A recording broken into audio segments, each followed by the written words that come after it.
அனைவருக்கும் வணக்கம். இப்போ நான் ஒரு குட்டி ஸ்டோரி தான் சொல்ல போகிறேன். ஒரு ஊரில் தேடன்னு சொல்லிட்டு ஒரு பையன் இருக்கான். அவனோட கல்யாணத்துக்கு அவங்க அப்பா கோடீஸ்வரர் இதுமாதிரி ஒரு பொண்ணு தர்றாரு. ஆனால் அந்த பொண்ணு ரொம்ப பணக்காரா, நல்லா நிறைய வரதட்சணை கொடுக்குற மாரி தேடுறாரு. ஆனால் இவருக்கு சுவா கிராமத்திலே நிறைய சொந்தக்கார பொண்ணுலாம் வச்சுருக்காங்க. ஆனால் அவருங்க ஏழன்றதுனால அவங்கள ஒதுக்கிட்டாரு.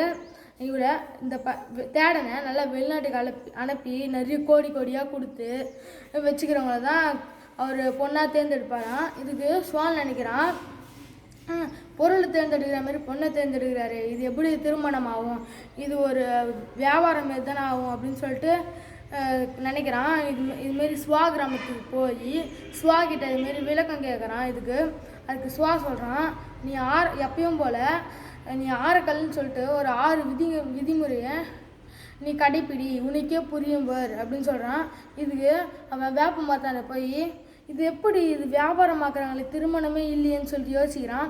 அதுக்கு சுவா சொல்கிறான், நீ அலையாத, நீ நல்லா கட்டுப்பாடோடு இரு, அப்போ உனக்கே நீ தேட வேணாம், உன்னாண்டே ஒரு பொண்ணு வரும் அப்படின்னு சொல்லிட்டு சொல்கிறான். அந்த சமயத்தை அவன் போயிடுறான். அந்த சமயத்தில் ஒரு நாள் நடந்துருக்கும் போது ஒரு பொண்ணு வருது. அந்த பொண்ணை பார்த்த உடனே எனக்கு இதான் துணை மனைவின்னு சொல்லிட்டு அவன் நினச்சிட்றான். அதுக்கு வழியில் போகிற ஒருத்தர் சொல்கிறாரு, இந்த பொண்ணு ரொம்ப ஏழை, ஆனால் அவங்க அப்பா ஒரு நல்ல பணக்காரோட ஒரு பொண்ணை தான் பாப்பன்னு எதிர்பார்த்துக்காரு, இந்த பொண்ணெல்லாம் அவர் ஏற்றுக்க மாட்டார் அப்படின்னு சொல்கிறாரு.